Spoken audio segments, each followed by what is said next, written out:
And we are live. Welcome back to Takes by Fans. We got a great show for you today. As always, we are live every single day at noon Eastern. If you want to watch live, head over to twitch.tv/takesbyfans. If you want to watch but not live, head over to our YouTube channel, Takes by Fans. We post all of our shows and clips of the show there on a daily basis. And if you just want to listen, we are on podcasting apps, Spotify, Apple Podcasts, Google Podcasts, iHeartRadio. So, however you want to watch or listen, we've got you covered in multiple ways. Alrighty, today's a big old Tuesday, and we have a prime time edition here of the show. We are currently 58 minutes away from Game 2 of the most coveted Round 2 playoff series of this season, Celtics and Bucks. And now, we officially had the Bucks as our NBA champions at the start of the playoffs. Before even one game tipped off in the first round, we walked through the playoff series, the matchups, the brackets, and we crowned the Bucks the champions. And then we saw round one, and we saw the Celtics dominate that Nets team defensively, offensively, dominant. Absolutely fantastic. And then we saw the Bucks. They lost the game against the Bulls. We thought maybe there was some cracks starting to form in that Bucks team. And then we saw game one. And then we saw game one of the series, and wow, oh wow, Bucks. I guess it's not wow. Well, it's not wow, oh wow. What was wow, oh wow was Jaylen Brown, Jason Tatum, and Marcus Smart all shooting like 30%. That was the wow, oh wow. That truly made the Celtics lose game one. But man, oh man, Giannis is just utter dominant wherever he goes, and we knew that. We knew Giannis was going to be dominant, and that's something.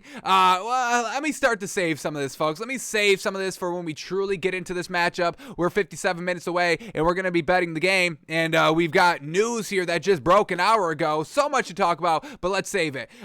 We are going to break down quickly the two NBA games on last night. We are going to focus heavy on the two NBA playoff games on tonight, tipping off in about 56 minutes, folks. We're going to be betting both of those games, and then we will finish up with some NFL stories if we still have time. But we're only going to be going for about an hour here because we all need to get prepared for that Celtics-Bucks game tipping off at 7 p.m. Eastern, yes?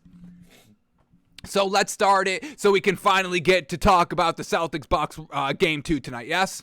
So, let's start in the NBA, folks, and before we get to tonight's action, let's quickly break down what happened last night in the NBA playoffs, because it was some good things last night, some not good things, you know, what really we all knew this was how it's going to be. And then the other game, it was really good, and I'm really looking forward to game 2. But let's start here with the first one up from last night. 76ers at the Heat with no Joel Embiid. Big problem. Yes, obviously, of course. The 76ers didn't have any big to really replace Joel Embiid, and y'all know who they started in lieu of Joel Embiid at the 5. Y'all saw it. Y'all saw what Doc Rivers did. He starts DeAndre Jordan.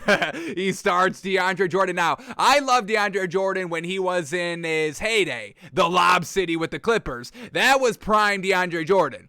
Ever since he left that, I don't recognize this DJ. No, I don't know where he is. No.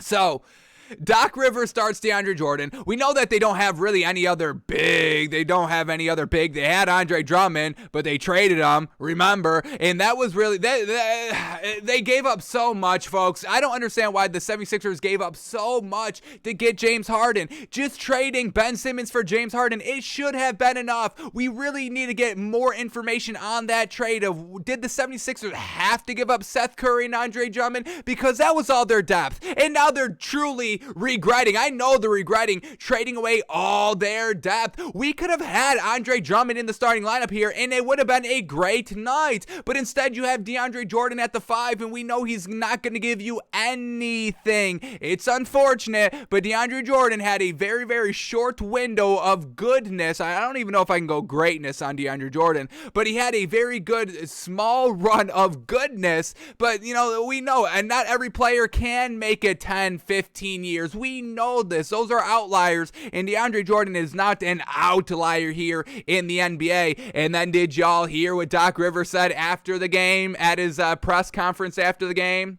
I'm still starting DeAndre Jordan. Y'all aren't going to bully me into not starting DeAndre Jordan. It's not us bullying you into not starting DeAndre Jordan. It's just us telling you, hey, starting DeAndre Jordan, it's a bad move. You're never going to win a game like that. Now, unfortunately for Doc Rivers, he didn't have that really that many options. I may have started, I don't know. You can't really start Paul Millsap there, right? I know he's beefy, but he's not that tall. What do we get? 6'7"? Yeah, 6'7". That's real small ball. So, Doc Rivers' hands were truly tied here, and it's unfortunate, but not good. Not a good look for Doc Rivers, right? So, if Doc Rivers, if he was the mastermind solely behind the James Harden and Ben Simmons trade, and Doc Rivers was the one that pushed, hey, give him Seth Curry and Andre Drummond, then that's all on Doc Rivers. And Doc Rivers is not a good head coach like we're all really starting to truly realize the last 2 years at minimum. 2 years at minimum, folks. We can go back 2, 3, 4 years. Back to, the Clippers days when he was floundering with that great talent. Prime CP3, prime Blake Griffin, prime DeAndre Jordan, and made nothing of it. So 76ers, folks, really, really bad last night. They lose 106-92 over the Red Hot Heat. But the 76ers had like a 2-point lead, 1-point lead going into halftime. But then they flounder it because, once again, Doc Rivers doesn't know how to coach. Unfortunately, James Harden is everybody. I heard what everybody was saying today.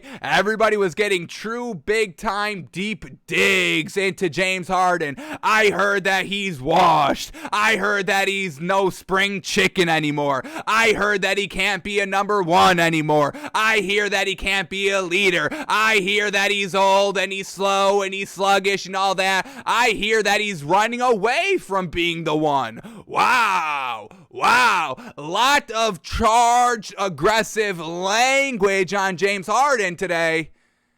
Do I disagree with it?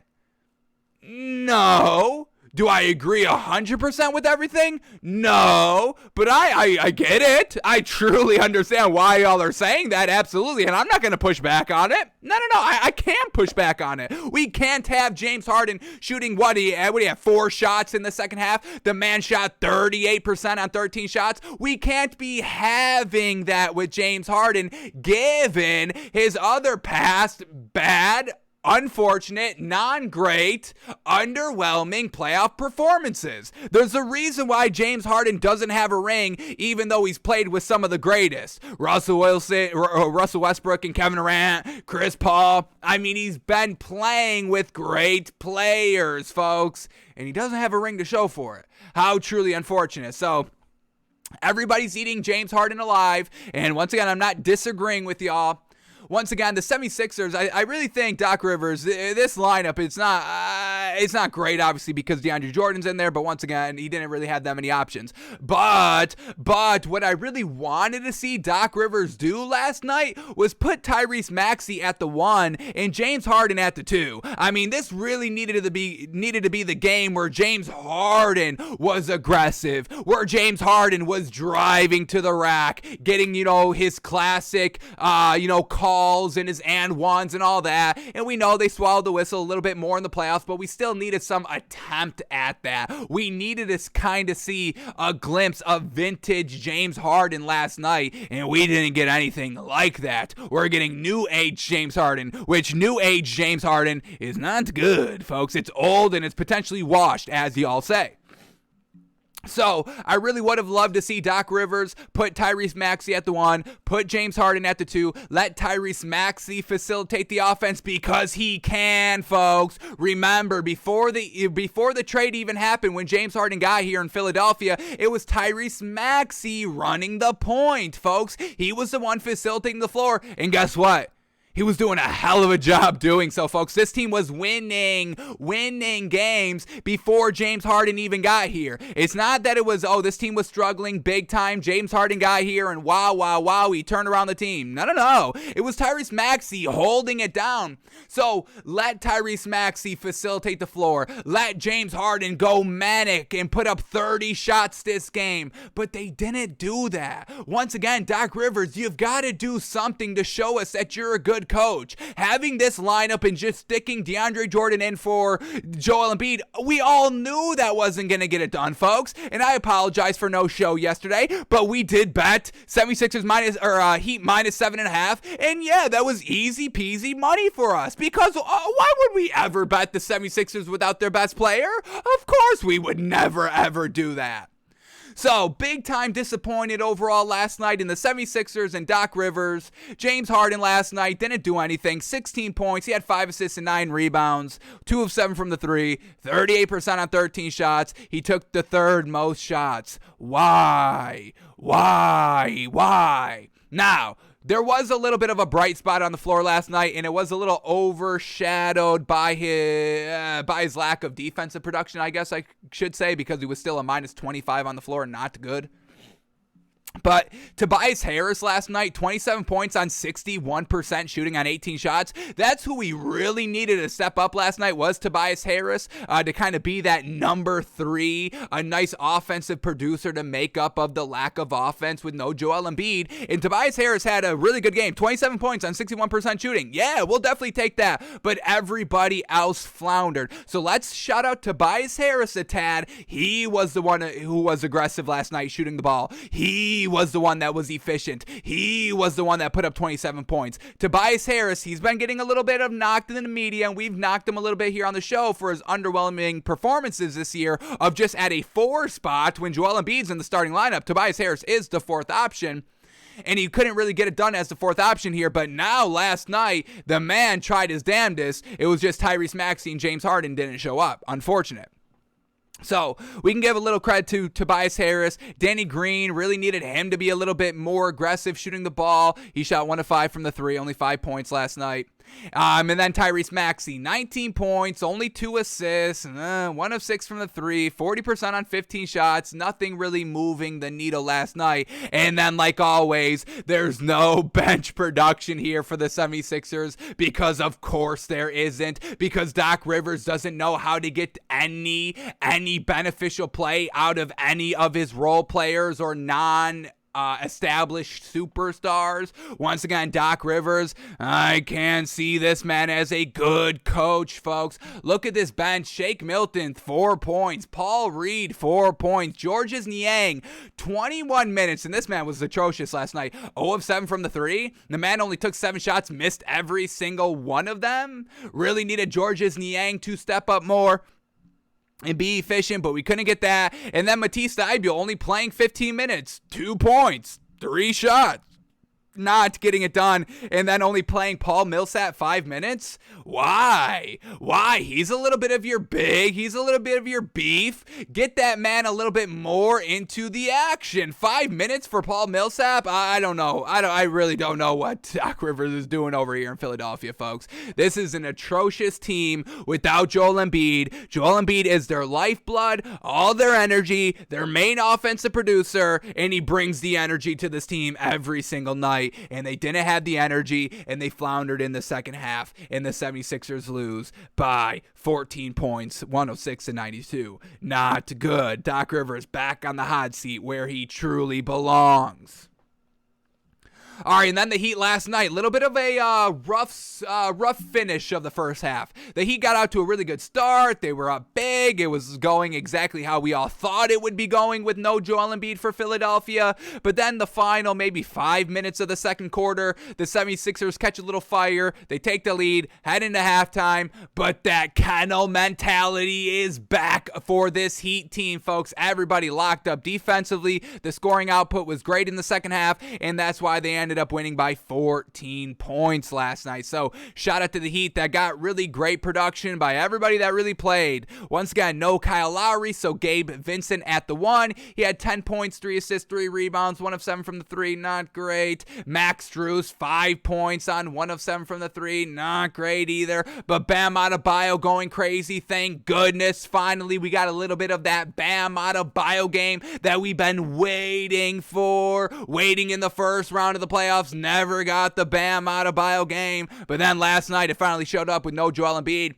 24 points, 12 boards, 4 assists, 2 steals, 1 block. Yeah, finally Bam Adebayo doing his thing. Jimmy Butler, 15 points, 9 rebounds, 3 assists, 2 steals, and then the 6th man of the year coming off the bench and bringing it all home. Tyler Hero, 25 points, 7 assists, 4 of 6 from the 3. Big shots in the second half to win them the game. So the Heat, no Kyle Lowry, they're deep, they're able to fill in that role, that offensive facilitator role, and still get good production from their bench. You put the bench in the starting lineup, and then the bench gets a little bit smaller, but they all still get it done. Doc Rivers, you should be taking notes. Yes, Doc Rivers, you shouldn't even be watching this game. You should have just been watching Eric Spoelstra and the rotations and the role players for this Heat team to understand how to get it done for your role players, so we don't have Georges Niang playing absolutely miserable,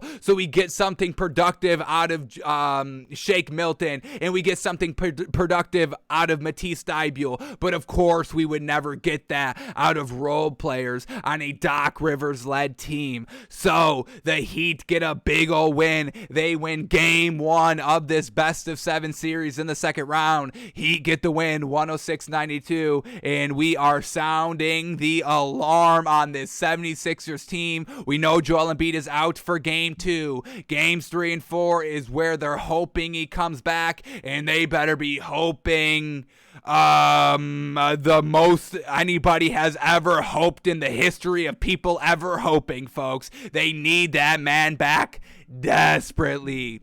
He get the win, 106-92, and the pressure is still on Doc Rivers and the 76ers.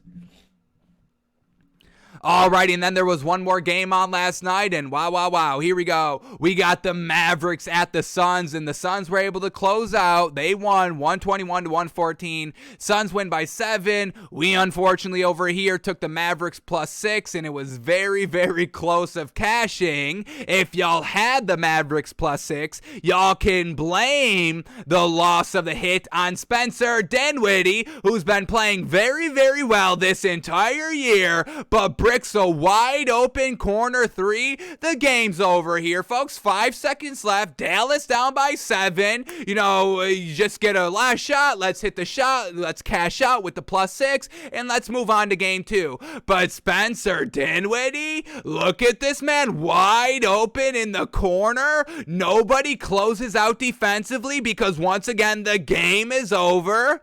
Make the shot, miss the shot, there's no pressure. So what does he decide to do? The man decides to miss a wide open 3, so we can't cash in Mavs plus 6 because they lose by 7. They would have only lost by 4, and 6 is greater than 4, so we would have all been cashing out last night. Spencer Dinwiddie, what the heck is that? Missing wide open 3s. You better not ever do that again. You understand me? Sheesh. Darn you. Almost had it perfect last night. Darn. But we're looking to go perfect tonight, and I think we can, folks, absolutely. So we'll talk about betting in the NBA on tonight's game after we finish up talking about and breaking down the Mavs Suns from last night. So here we go.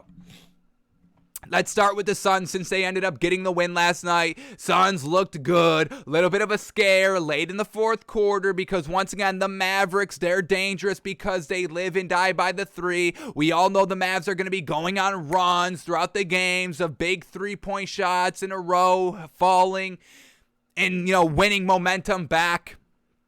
for the Mavericks when those 3 balls hit, and they started to hit a little bit at the end of the fourth quarter, just unfortunately ran out of time a little bit. So the Mavericks are definitely still in this series, and I still think the Mavericks have a chance to upset the Suns here, and we'll tell you why. But let's start here with the Suns from last night. Chris Paul, 19 points, but get this, only 3 assists last night, so that's a little concerning. Chris Paul not being on his point god mode. The Suns need Chris Paul to be the facilitator here. So he wasn't able to facilitate the floor last night, and they almost lost. That's not a good sign. We had Devin Booker. He put up 23 points, 8 assists, and 9 rebounds. That's a great stat line. Not the most efficient, 35% on 20 shots, 1 of 5 from the 3, so he needs to clean that up a little bit. DeAndre Ayton going down to work, and once again, absolutely, because the Mavericks don't have a big. They don't have Porzingis anymore. Their starting big is Dwight Powell, and Dwight Powell is good, but he's not a tier 1 big. I don't even know if I classify Dwight Powell as like a tier 2 big. I don't even know if I classify Dwight Powell as a big in general, folks, and no disrespect, but, he doesn't really fit the name of big. Yeah, he's 6'10", but that's really all he's got going for him. So, no disrespect to Dwight Powell, he's very, very good. I just don't really count him as a true big, like a true great big that we all have to kind of be put on notice by. We know this is a bigs world in the NBA now. I just don't think really Dwight Powell has any say in that. But we digress on Dwight Powell. I'm not trying to knock the man. He still gives us great production. But overall, DeAndre Ayton versus Dwight Powell, well, yeah. Dwight Powell's going to get a little beefed. He's going to get beefed around a little bit, and that's exactly what DeAndre Ayton did. 25 points, 8 rebounds, yes. Bam Adebayo, DeAndre Ayton taking advantage of their matchups. Fantastic. We want to see DeAndre Ayton get a more dominant offensive role here, so it's not all Devin Booker carrying that kind of load on his shoulders. So, well done by DeAndre Ayton last night. We had Jay Crowder, 3 of 5 from the 3, doing his classic thing, 11 points, 8 rebounds, and then McCall Bridges once again doing his thing as well. Only 9 shots, a +7 on the floor, good defense, 13 points, 7 assists, 7 rebounds, 4 assists. So everybody in the starting lineup was absolutely fantastic last night by the Suns, and look at this. Finally, this man gives us great production. Cameron Johnson, folks. We've been begging and pleading and clamoring for Cam Johnson to step it up. When Devin Booker was out, 2 games? Cameron Johnson never moved the needle at all in the starting lineup, but finally we get him having a great productive night coming off the bench. Shot 60%, 3 of 6 from the 3, 60% on 10 shots from the field for 17 points and 5 rebounds coming off the bench. Yes. Now, can he keep it up? Can he continue to give us these great productions? Because the Suns are going to need it. They're going to need their bench help because the Mavericks are deep themselves. You're going to be able to have to sit your starters, rest your starters, and let the bench and role players, do their thing for, whatever stretch of time that, you've got the starters sitting down. So, Cameron Johnson, we're gonna need this performance again. He got 17 points off the bench, and the Suns only won by 6. He's gonna have to keep up this level of play. That's where it's gonna get interesting, and I don't know if we're gonna get that out of him, and that's kind of one reason why we're liking the Mavericks still to potentially pull this upset. Where with the 76ers, I think we're done already. Even when Joel Embiid comes back, I think it's just going to be done. He's going to be banged up. He's going to be hobbled. We know potential Joel fatigue can fit in as well. So it's just not looking good for the 76ers. But the Mavericks, even though they lost game 1, I'm still giving them a chance to win. So here we go. Mavericks from last night, the 3 ball. The 3 ball, which they live and die on. They shot 16 of 39, 41%. Very good. Very good. Where the Suns only shot 11 of 28. Only made 11. The Mavericks made 5 more threes, and that's why they're dangerous as well. The Suns do not have the same amount of shooters as the Mavericks do. So, we need DeAndre Ayton, we need Devin Booker, and we need Chris Paul to continue their dominance if they want to win this series. So all the three balls falling last night for the Mavericks. Luka Doncic, 45 points, 8 assists, 12 boards, shooting only 4 of 11 from the three. Wasn't the most efficient last night, but he kept on shooting. The man shot 30 shots, shot 50%. We'll give him credit for that, absolutely. So Luka Doncic tried his damnedest. We had Jalen Brunson, 13 points, 4 rebounds. Dorian Finney-Smith, 15 points, 6 rebounds on 2 of 6 from the three.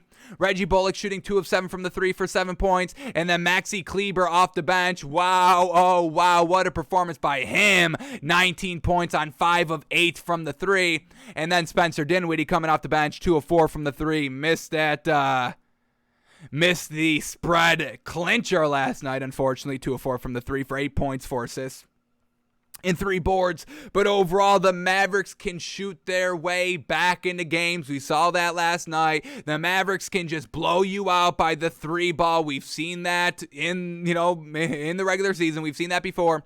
So once this series kind of hits back to Dallas, even, game 2, the Mavericks could potentially upset the Suns too. But definitely, once they get to Dallas and that crowd is rocking and roaring, that's going to be the true test for the Suns team. Are they going to be able to overcome all that momentum, the 3-point barrages in Dallas? I'm still holding out hope that this Mavericks team can win against the Suns. But overall, Suns played very, very well. They're going to have this same level of production by these same players right here, all starting 5. Cameron Johnson coming off the bench, and the Suns team will easily be able to take care of the Mavericks. But we know the Suns a little bit too reliant on Devin Booker. A tad bit. Chris Paul this playoff run, it started in the first series, but the man's been going manic scoring wise, so easing the pressure off of Devin Booker a little bit more. But overall, we can see some scenarios where the Suns team runs into trouble over this Mavs team. So Mavs kept it close. They only lost by 7. Don't count them out just quite yet. Suns get the win, 121-114, but watch out for the Mavericks, folks. That 3-point barrage, when it gets going, it's almost unstoppable to beat. So we'll see how the Suns can continue to play and defend that and try to overcome that, because they don't have the 3-point shooters like the Mavericks do. So Suns get the win, 121-114 last night. Now, before we start breaking down the 2 playoff games on tonight, 2 quick stories to talk about, and these are absolutely crushing for the Celtics. So here is the big old news, folks. The Celtics have ruled out Marcus Smart for Game 2 against the Bucks tonight. No, folks, it's done. The Celtics cannot overcome this, folks. Marcus Smart brings too much to this team. The leadership, the defense lockup, the offensive production, the facilitating on the floor, the on-floor general. He does it all. And who's going to be replacing him, folks? Derek White. No knock on Derek White, but he's not a 1, folks. Nowhere near a 1. He cannot play defense like Marcus Smart can. He cannot shoot like Marcus Smart can. He cannot facilitate the floor like Marcus Smart can. It is over tonight, folks. It is truly unfortunate. Y'all know that kills me. It kills me to talk like this about the Celtics. And I posted this 2 hours ago before I even knew this news. I said about the show today, we're going to be going live today, 6 p.m. Eastern, which we have. And I also said I may not be able to look myself in the mirror after the show. And what I was kind of alluding to while writing that was because I bet the Bucks before the show, folks. Okay, I'll admit it. I took the Bucks with the points, and that was even before I knew Marcus Smart wasn't playing. So I locked in great value now. But the real interesting thing, folks, no Marcus Smart, and you want to know how much the line dropped, folks? It only dropped 1 point. What?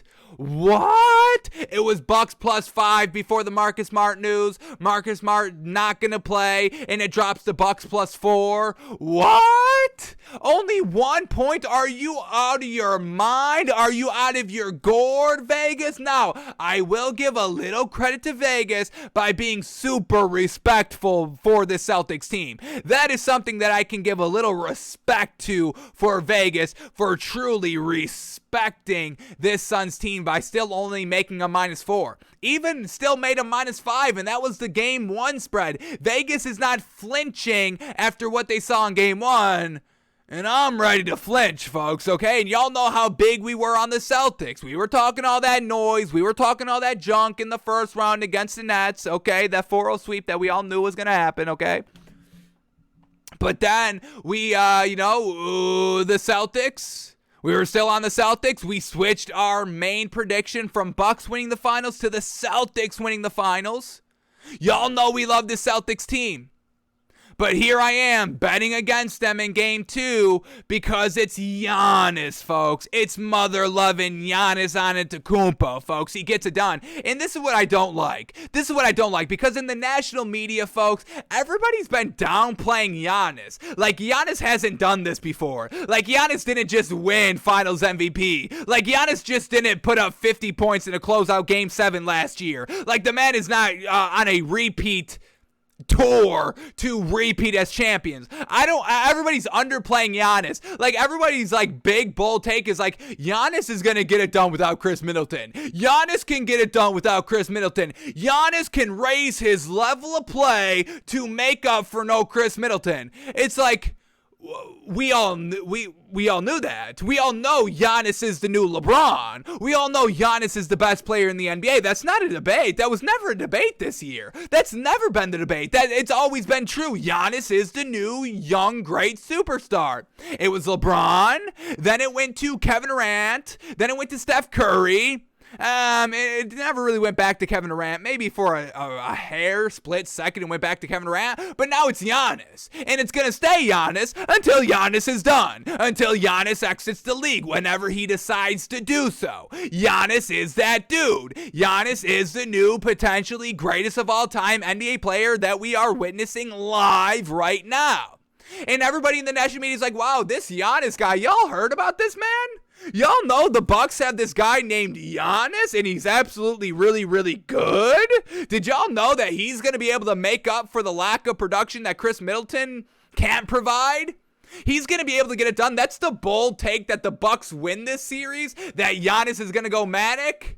We've seen him do it before. That was never, when I chose the Celtics to beat the Bucks in the series, it wasn't because I didn't think Giannis was going to go manic. I already factored that in. I factored in Giannis going 34, 10, and 10 every single game, and I still chose the Celtics. Giannis didn't play that factor. The no Chris Middleton really didn't play the factor a little bit, maybe a hair, a smidge, but really, I just thought the Celtics defense would be able to lock up the Bucks' other role players like Drew Holiday, Grayson Allen, who had a fantastic game 1 and a huge reason why I took the Bucks +5. Grayson Allen off the bench, Pat Connaughton off the bench. The Celtics, they don't have a bench. And now their bench is definitely garbage now because Derek White goes from the bench into the starting lineup. So now their only benches, and Lord forgive me for saying this, but this is an actual NBA bench that's going to be playing in the playoffs against Giannis and this Bucks team. This Celtics bench is Peyton Pritchard and Daniel Tice.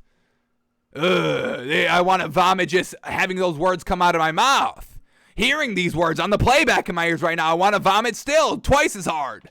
I'm sure y'all are vomiting. I'm sorry I made y'all vomit, bringing up Peyton Pritchard and Daniel Tice off the bench. Now, Daniel Tice is solid off the bench when he's kind of the second or third option off the bench. Not when he has to be that dude off the bench. Not when he has to kind of potentially maybe play like 30 minutes tonight off the bench, 25, 30 minutes. That's not his game.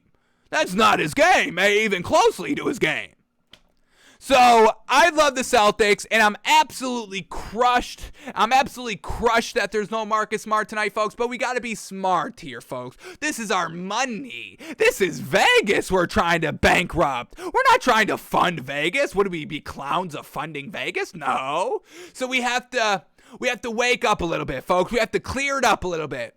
Bucks plus the 4? Are you out of your stupid mind? Like, stupid. Like, what are we talking about? Of course we're taking the Bucks plus the 4. I locked it in at Bucks plus 5, and I'm feeling a lot better with myself now because I'm more justified in taking the Bucks because there is no Marcus Smart.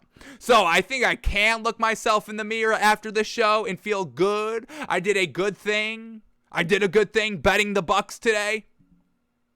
And it absolutely kills me, folks. Once again, this kills me not betting the Celtics. I'm still talking up the Celtics, and I'm even telling y'all I'm rooting for the Celtics tonight. I'm rooting for the Celtics to win. In a dream-perfect scenario, Celtics win by 1, 2, 3, 4. They can win by 4. I don't give a damn. I got them plus 5. I don't care about the push.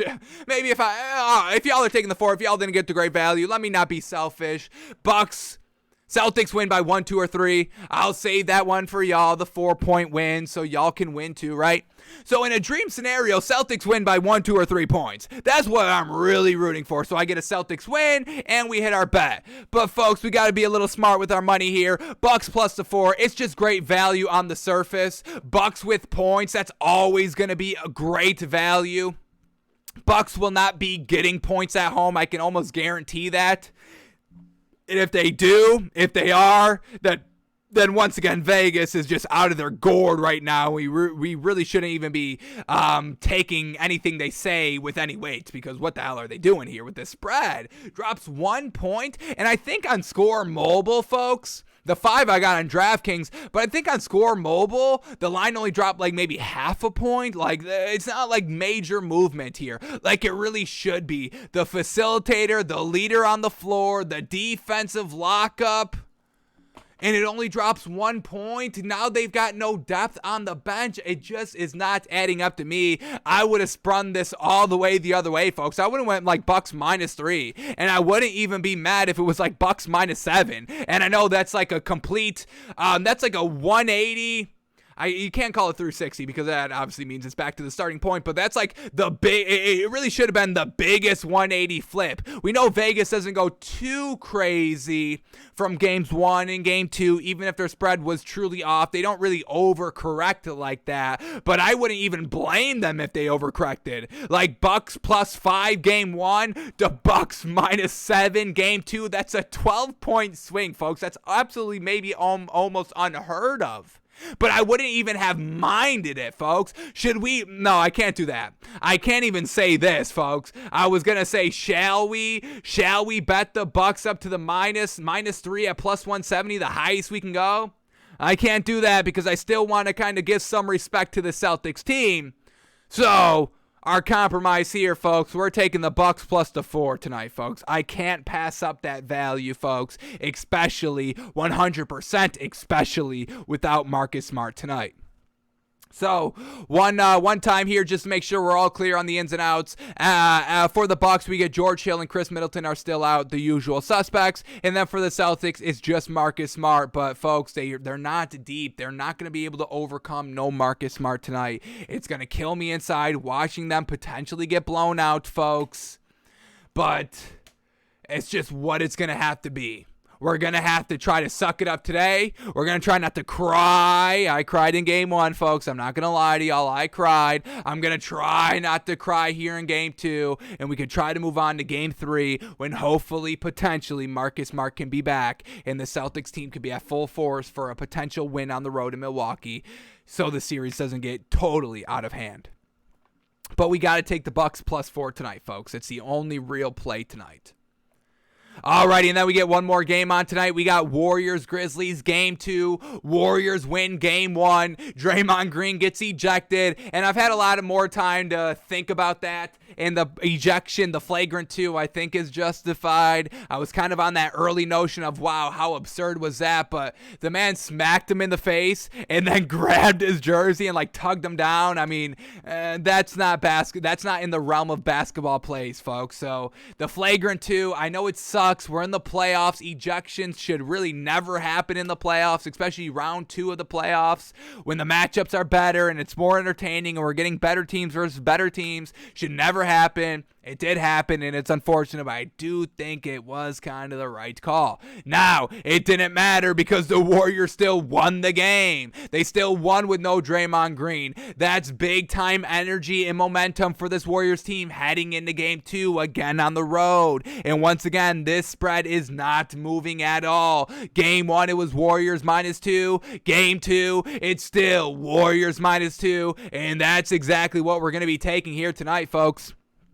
This Warriors team, they live and die by the three. They're the one that patented the new age live and die by the three. And the Grizzlies, they kind of take that a little bit as well. They like to shoot a lot of threes. This Grizzlies team is deep. We've seen it. The bench is absolutely very, very good, and they can all hit threes. But the Grizzlies shooting the three doesn't look as good as the Mavericks shooting the threes or as consistent, and they're not as good or as consistent as shooting the three as the Warriors are. So once again, I'm betting the Warriors -2 on the road. Jordan Poole coming off the bench here, still giving us great production because of course he is. That's never been the question. Whatever role the Warriors and Steve Kerr and Steph Curry need Jordan Poole to play, he can play it. Absolutely no problem. Starting lineup, off the bench, main role, support role, it doesn't matter. Playing the 1, playing the 2, playing the 3, it doesn't matter. He will always give us his greatest production that he can, and overall his great production because we know the Warriors are the 3 seed here. They've won games this year. So, love the Warriors here. You get Draymond Green back. Draymond Green's going to be kind of probably playing with a big old chip on his shoulder because he got ejected. The Warriors were able to overcome that, so that's fantastic. So, Warriors -2, it's fantastic. Loving the value. Grizzlies, once again, they're a good team. I'm not doubting that. But with their lack of three ball, their lack of consistent good three-point shooting, Ja Morant, a little spotty this postseason. We've seen maybe, 2 good performances so far? Out of how many? What do we got, 6 games? 6 games by the Grizzlies so far in the playoffs, and he had, 2 good ones? Just a tad inconsistent here in the playoffs. Think I got to go Warriors -2. Let's check the ins and outs just to make sure we are all on the same page here. For the Warriors, the usual suspects are out. Everybody's good to go. And then for the Grizzlies, we get Steven Adams. He's still out with COVID-19, not playing. Desmond Bane, game time decision. Killian Tilly is still out, and Zaire Williams is a game time decision as well. I'm sure they both play those game time decisions. So, basically like matchup 1, but you're going to have Draymond Green for the entire game. That's going to be the difference. So they won without him. They can definitely win with him. Obviously, he makes the team better. That's never a debate. Give me the Warriors -2. The experience of the Warriors, folks. I think it's understated, folks. Once again, we're coming around to that narrative. Hey, you need experience in the postseason. We see the Suns. Oh, and look at this. Look at this. Grizzlies or Bucks Celtics just gets taken off the board. What news just broke? What news just broke? What other superstars not playing today that they take it off the board? Who's not playing here tonight? Holy moly, let's refresh our timeline to see what is new here. What's the breaking information? Why do they take that off 15 minutes, 17 minutes before tip-off? Who has the breaking news? Oh, and look at this. Tyler Hero officially named Sixth Man of the Year. Official 8 minutes ago. Now, we all knew that wasn't a debate. There was really no debate. It was Tyler Hero all day. There was not even a close number 2 of runner-up for Sixth Man of the Year. The man deserved it. He's playing like Bubble Tyler Hero, and Bubble Tyler Hero got the Heat to the finals. So, yeah, absolutely. Give this man Sixth Man of the Year for how he's playing. So congratulations and shout out big time to Tyler Hero.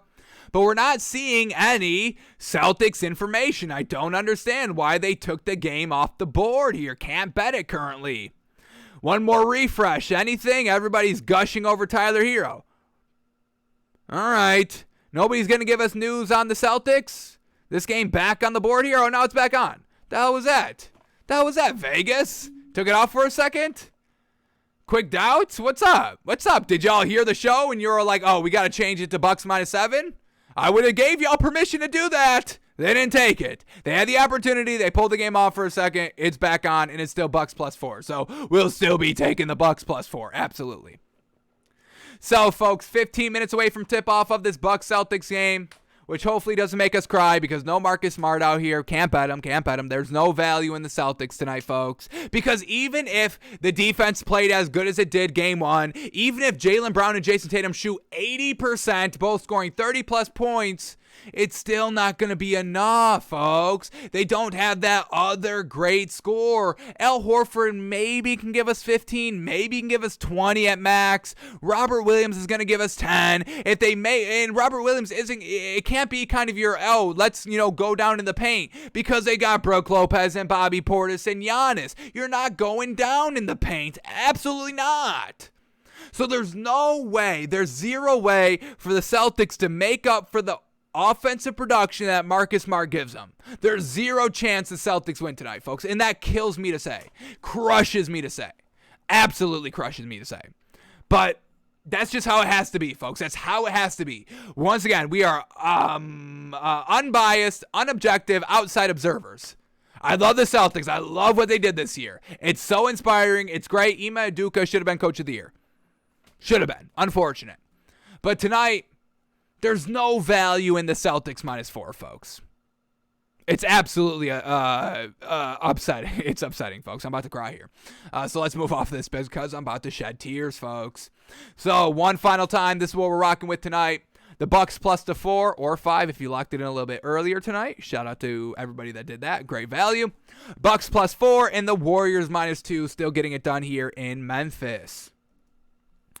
Alrighty, before we get out of here, let's quickly go over one NFL story because this man is making the news and he is getting crucified for it. And it's not the best look because this man is not like an A1 quarterback, an A1 tier 1 quarterback, a quarterback that can kind of, just play okay and everybody's still fine with it. This is not the quarterback to be doing this. So let's quickly talk about this and then we'll get out of here and we'll all watch the Celtics potentially, hopefully, be competitive tonight. So here we go. The quarterback making news and getting absolutely burned in the national media is Ryan Tannehill. Went to the press conference today and didn't say probably the most political things he should be saying here. So, the clickbait quote right here of the article, Ryan Tannehill on Titans rookie quarterback Malik Willis saying, quote, I don't think it's my job to mentor him, but if he learns from me along the way, then that's a great thing. So, once again, everybody coming out of the woodwork and be like, oh my goodness, how selfish is Ryan Tannehill not being a mentor? Oh, what a bad look. Why would you not mentor him? What do you not gain by mentoring? And then I forgot what quarterback kind of posted on Twitter. I don't understand about all these quarterbacks not wanting to be the mentor. Malik Willis, call me up and I'll be your mentor. Okay, dude. All right. You're the greatest person. You're mentoring all these great quarterbacks. Now, yes, this is probably where we're all getting hung up maybe a little bit too much on the word mentor. Like Ryan Tannehill's probably, when he heard the word mentor, he's probably thinking to himself, and once again, this is just a reactionary quote. You're in the press conference, a reporter asks you, hey, are you going to be a mentor to Malik Willis? Not kind of really defining what he truly means in that mentor role, because there's a lot of ways you can be a mentor, folks. There's not one, hey, this is how you be the mentor. You do this, this, this, and this. No, you can be a mentor by, hey, hyping up the guy. You can be the mentor by, inviting them over your house and just relaxing and chilling, being buddies with the guys, being bros with the man. You could be a mentor by being like, hey, take my reps here. I want to show you. Ryan Tannehill stands behind Malik Willis kind of a little intimately, grabs Malik Willis's shoulder or his elbow and be like, hey, this is the motion you should be doing. Maybe a little bit like that ghost scene where they're both doing the pottery and all that. Like, there's a lot of ways you could be a mentor. So maybe I'm going to give Ryan Tannehill Tannehill a tad of the benefit of the doubt here by saying maybe Ryan Tannehill in that split second thought mentor was a little bit more intimate, that everybody else is kind of using it. Like Ryan Tannehill, like, oh, okay, I got to kind of hold Malik Willis's hand and kind of like, hey, attaboy, every single throw. And yeah, you're getting it. You're getting better. Wow, look at that progress. Oh my God, I'm so impressed. I'm so inspired. Oh my goodness, like endless praise. I'm gonna give Ryan Tannehill a tad of the benefit of the doubt of kind of going to that extreme of what a mentor is. But I understand, once again, this is a team sport. We preach leadership all the time. Leadership, great coaching, all that. You gotta be that leader at the quarterback position, absolutely. So, this isn't a great quote, absolutely not, but I can maybe kind of see it from Ryan Tannehill's perspective a little bit. And then that kind of brings us back to Aaron Rodgers. He was never mentored by Brett Favre, and look what that spawned. It spawned Riddler Rodgers. We can trace Riddler Rodgers' origin story back to when he was drafted, and Brett Favre said, mentor? Mentor? No. Mentor? I hardly knew her. Like, that's probably what Brett Favre was probably saying over there. Like, I'm not going to mentor my replacement. What are you, crazy? And I don't think everybody had as strong reactions as to that one than they're doing Ryan Tannehill right now, which is a little interesting. We'll digress on Aaron Rodgers because y'all know we can get carried away with that. But let's quickly go into this article and see what Ryan Tannehill is saying, because there's more than just that quote here. The man was talking for a while. So here we go. Let's see what Ryan Tannehill is saying here.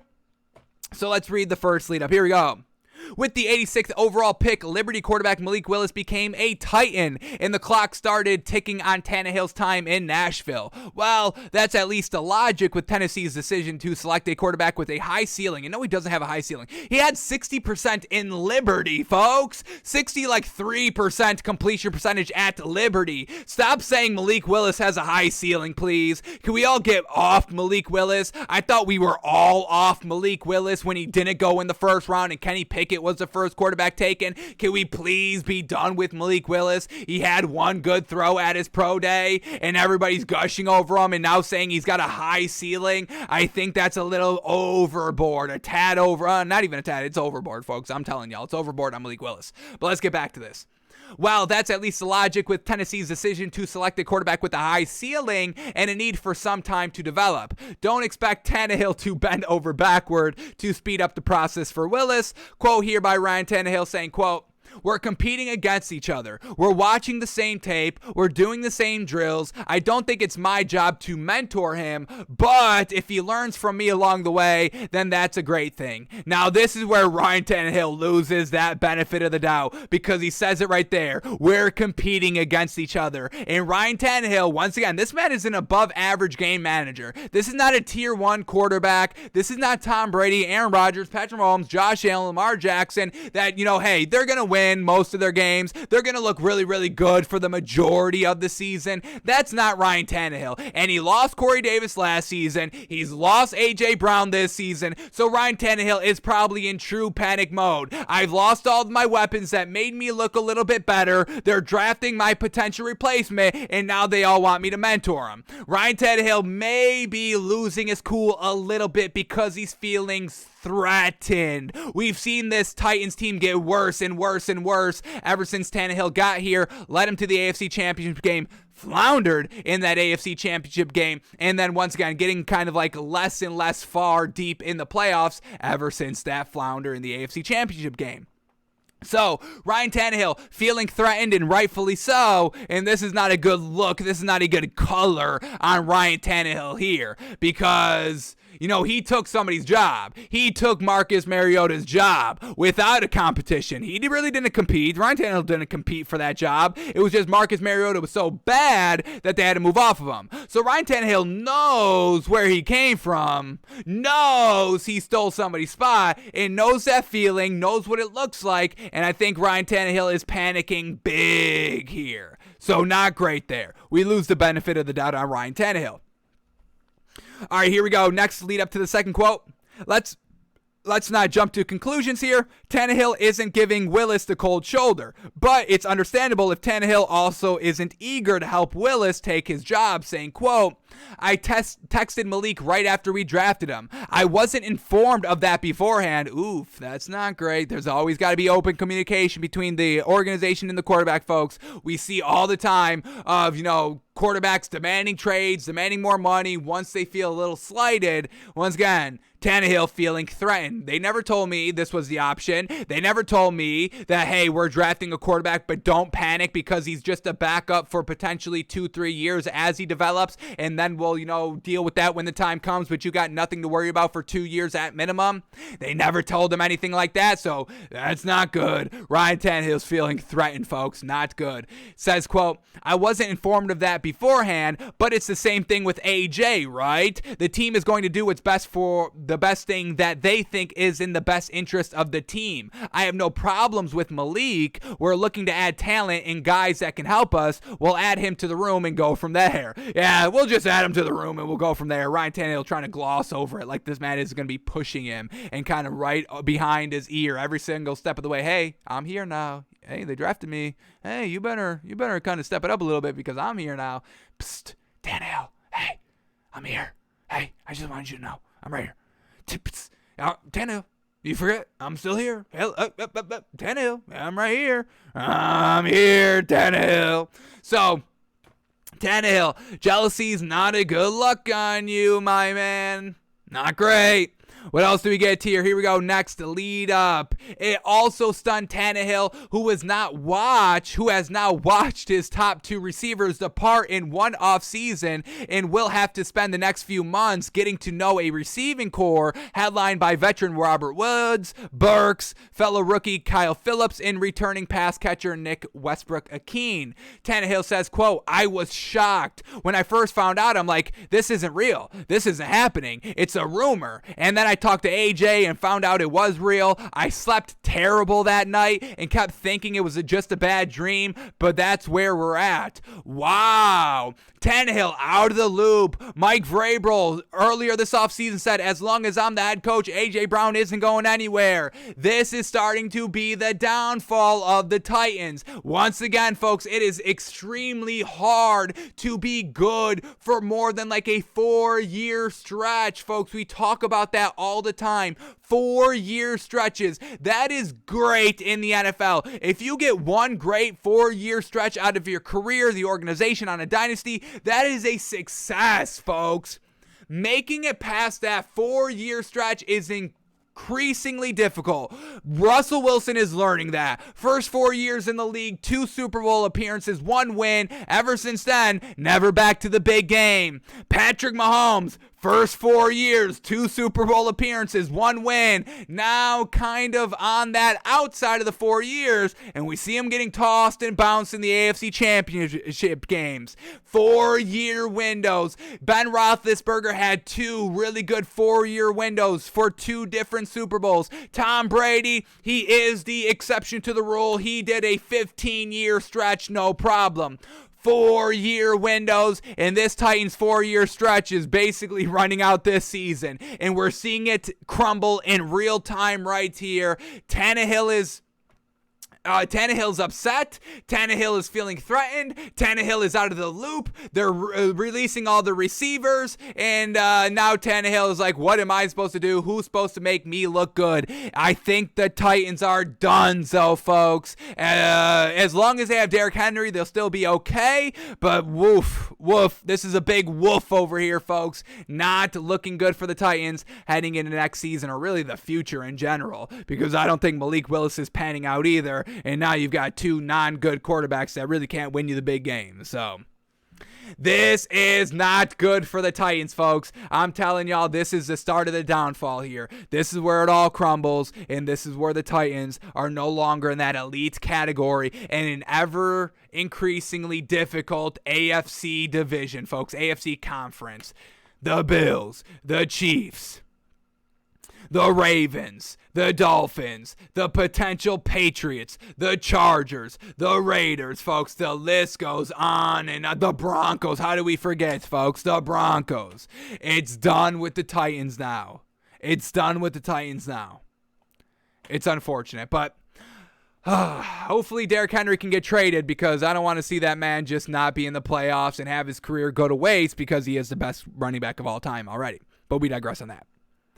Alrighty, folks, we are going to get out of here because we are 1 minute away from tip-off in that Celtics-Bucks game 2, and y'all know we got to watch that. So we are out of here for today. No show tomorrow for the most part. If we do, it would be a little bit later in the day, so I apologize for that. I will try to get some sort of content out there for y'all because we have to talk about that Celtics-Bucks game that we're all going to witness tonight. So I will be in some sort of media, most likely on Twitter, so follow us over there at Takes by Fans, and I will probably have some sort of reaction there if we do not do the show a little bit later in the day tomorrow. We are getting our new regular schedule figured out, and it may be good news. We may still be able to do noon Eastern every single day. So, once again, little transition period, small transition period. I don't want y'all going anywhere. Don't think y'all can just leave now. Y'all hear me? Okay, I'm watching y'all. I'm watching the counts. Yes. So y'all stay here. We're getting back on track with the regular schedule. Just give us maybe one more week. We love y'all. Do not leave us. Please, please. I beg y'all. All right.